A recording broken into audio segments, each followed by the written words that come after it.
Hello, I'm here today with my audience behind me to talk to you about cigarette smoking and persuade you to stop smoking. If you don't smoke, I'm sure you know someone who does, and I'm hoping that you'll pick up at least one tip today and some information that you can persuade yourself and or someone else to quit. Why am I qualified to do this speech? Because along with some research, I was once a smoker and remember very well how I got started and how hard it was to quit. This is going to be a very personal speech about smoking because smoking is very personal. Just think about it. Your cigs go everywhere you go all day long, and you put them in your mouth. How much more personal could that be? Did you know that most smokers start before the age of 18? That means that most smokers are teenagers when they start. Think back. What caused you to start smoking? Was it to look older, to fit in, defiance against your parents? Didn't think you'd get the habit?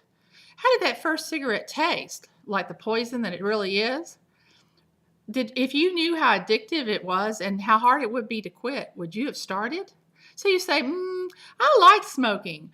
Or is it just that you don't like what it feels like when you don't get your nicotine? So you can't smoke in public places, people's homes, a decent car. When was the last time that you stood outside in the rain, the cold, the snow to get your nicotine fix? When was the last time you put your last bit of money in your gas tank to buy a pack of cigarettes? Was that this morning?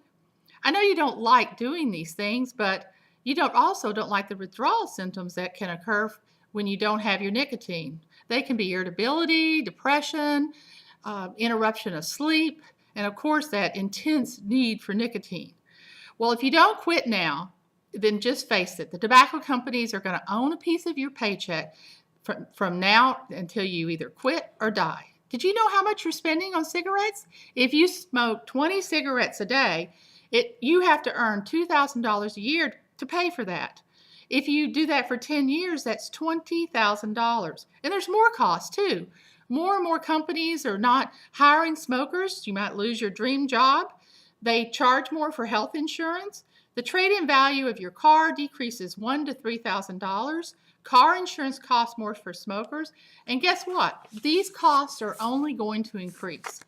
And you'd have to be asleep not to hear about all the health care problems in this country and how we're going to pay for it. Let me give you some statistics on that. $157 billion per year in this country alone is spent on smoking-related illnesses. According to the CDC, 440,000 premature deaths are attributed to smoking. 1/5 of all premature deaths are attributed to smoking. Count to 8 and another one dies prematurely because of cigarette smoking. 53 people will die while I'm doing this speech. And the highest price is paid by the families of these people that die of smoking-related illnesses that have to take care of them and in some case leave their children orphans. Let me give you some statistics. Facts. You are 14 times greater risk from dying of cancer of the lung, throat, or mouth if you smoke. These are really ugly diseases. Fact, Surgeon General states that cigarette smoking is the major single cause of cancer mortality in the United States. It's not just the tar and nicotine that you find in the cigarettes. There's all these other poisons you ingest as well. Cyanide, which they use in the Nazi death camps, benzene, which is found in pesticides and gasoline, arsenic, also known as rat poison, ammonia, which the tobacco companies use to boost the impact of nicotine on you, lead and heavy metals, carbon monoxide, you might as well wrap your lips around your exhaust tank, and of course nicotine, which keeps you smoking. There's other bad side effects as well. It ages you, causes you to wrinkle, causes bad hygiene, bad breath, reduces your athletic performance, and it's actually proven to make you more nervous. But there is good news. Once a smoker stops, nicotine will start to leave your body within 2 weeks, and all the withdrawal symptoms will cease. You've heard about the nicotine patch, gums, the drugs the doctor can give you. These all help you get through the first 2 weeks. So you can use them, but to stay quit, you have to do one thing. Hate cigarettes for the pure poison they are. Here's some ideas, actually most of these I've used from personal experience. Change to a cigarette you hate. Figure out what habits are and substitute something else. I used candy cigarettes while driving. Brush your teeth often. Your girlfriend and boyfriend, along with your dentist, will like that. Surf the web and realize how much the tobacco companies are making off of you. They're getting rich off of the money you're spending. Google mouth and throat cancer. Well, that ought to gross you out. Every time you would buy a pack of cigarettes, give that money to someone you trust. That's the only way you're going to get that trip to Amsterdam. Tell everyone that you've quit smoking, and if they smell smoke on you, let them rag on you. And a really helpful thing, hang out with people who don't smoke. List all the things you'd like to do with that money. Put parts in your cars, take trips.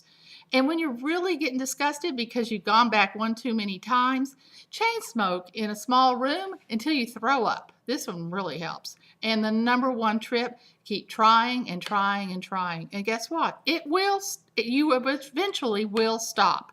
And it's never too late. Within 20 minutes from the time you smoke your last cigarette, your body will start to heal itself. If I hadn't quit 30 years ago, I wouldn't be here right now. I told you I was going to make this personal. I had colon cancer in 2002, and it would have either been further progressed or I'd still be fighting it.